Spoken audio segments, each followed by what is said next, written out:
History में empires के उभर और गिरावट की कहानियां भारी पड़ी हैं। हर एक एम्पायर अपने आप में एक अलग कहानी है, एक अलग सफर है जो शुरू होता है एक छोटी सी जगह से और फिर फैलता है, बढ़ता है और कभी-कभी गिर भी जाता है।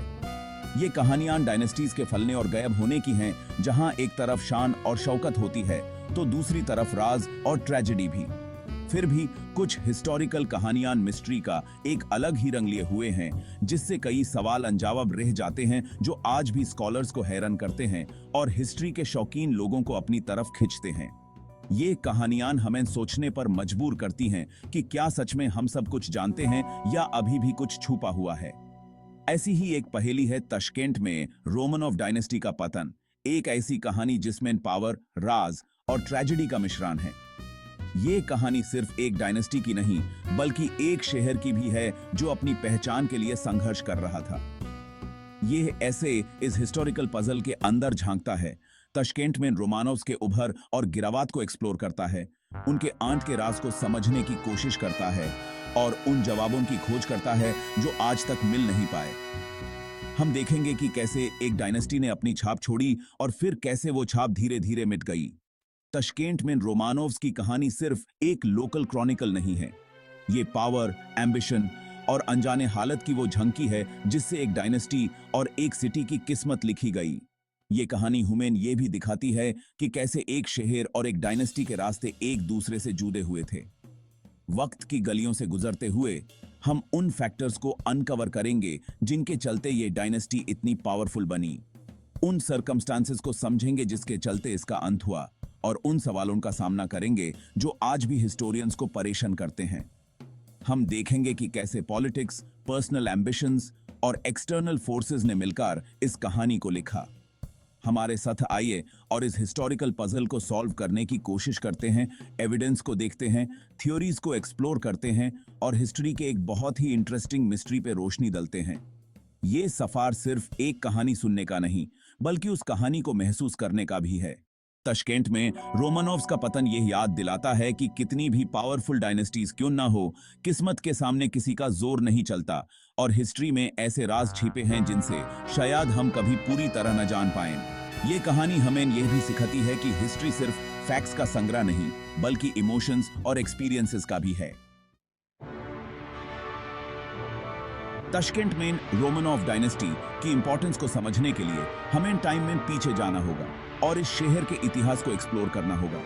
हमें सिटी की हिस्टोरिकल और स्ट्रेटेजिक इंपॉर्टेंस को समझना होगा, जो इसके विकास और प्रभाव को समझने में मदद करेगा।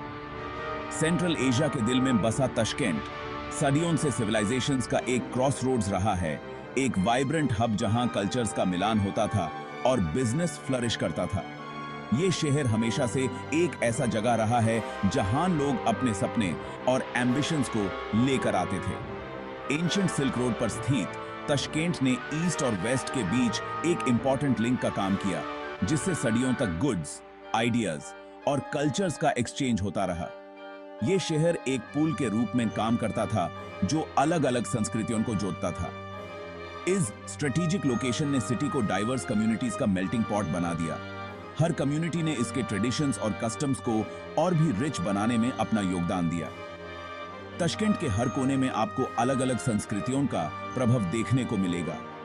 ताशकेंट की फर्टाइल लैंड्स और पानी की बहुलता ने इसे सेंट्रल एशिया के सूखे इलाके में एक एग्रीकल्चरल ओएसिस बना दिया, जिससे दूर दूर से सेटलर्स और ट्रेडर्स अपनी तरफ खिंचे चले आए। ये शहर हमेशा से एक आकर्षण का केंद्र रहा है, जहां लोग अपने भविष्य को नई दिशा देने आते थे। सदियों से सिटी ने कई एम्पायर्स को उभरते और गिरते देखा। हर एम्पायर ने इसके आर्किटेक्चर, कल्चर और आइडेंटिटी पर अपनी छप छोड़ी। हर नए शासक ने इस शहर को अपने रंग में रंगने की कोशिश की और इस प्रकार ताशकेंट एक अनोखा मिश्रण बन गया। सोग्डियंस और पर्शियन से लेकर अरब्स और तिमुरिड्स तक ताशकेंट ने अलग अलग कल्चर से इन्फ्लुएंसेस लिए और एक ऐसे सिटी के रूप में इवॉल्व हुआ जिसमें कॉस्मोपॉलिटनिज्म और रेजिलियंस का अनोखा संगम था। ये शहर हर नए प्रभाव को अपने अंदर समाहित कर लेता था और इस प्रकार और भी समृद्ध होता गया। 19वीं सेंचुरी तक ताशकेंट ट्रेड का एक बड़ा सेंटर बन चुका था। ये अपने टेक्सटाइल्स, स्पाइसेस और हैंडीक्राफ्ट्स के लिए फेमस था। ये शहर व्यापार और संस्कृति का एक ऐसा केंद्र बन गया था जहां से दुनिया भर के लोग प्रेरित होते थे। इसके बाजार्स एशिया और यूरोप से आए मर्चेंट्स से भरे रहते थे, जो अपने सामान का व्यापार करने और सिटी की वाइब्रेंट कल्चरल लाइफ का हिस्सा बनने के लिए उत्सुक रहते थे। ये बाजार सिर्फ व्यापार के केंद्र नहीं थे, बल्कि सांस्कृतिक मिलन के भी केंद्र थे। सिटी की स्ट्रेटेजिक लोकेशन और economic significance expanding Russian empire की नजर से बच नहीं सकी, जिसे ताशकेंट की सेंट्रल एशिया में एक के आउटपोस्ट के रूप में क्षमता दिखाई दी। रशियन एम्पायर ने इस शहर को अपने विस्तार के लिए एक महत्वपूर्ण स्थान के रूप में देखा और इस प्रकार ताशकेंट का इतिहास एक नए मोड़ पर आ गया। दी इसाम की किताबी की 19th सेंचुरी ताशकेंट के इतिहास में एक टर्निंग पॉइंट था, क्योंकि यह सिटी एक्सपैंडिंग रशियन एम्पायर के ऑर्बिट में आ गया। ये वो समय था जब ताशकेंट अपने अस्तित्व को नए रूप में देख रहा था और इस नए रूप का निर्माण रोमानोव डायनेस्टी के हाथों हो रहा था। रोमानोव्स, रशिया की रूलिंग डायनेस्टी, ने सेंट्रल एशिया की स्ट्रैटेजिक इंपॉर्टेंस को पहचाना और इस रीजन में अपना एक्सपेंशन शुरू कर दिया।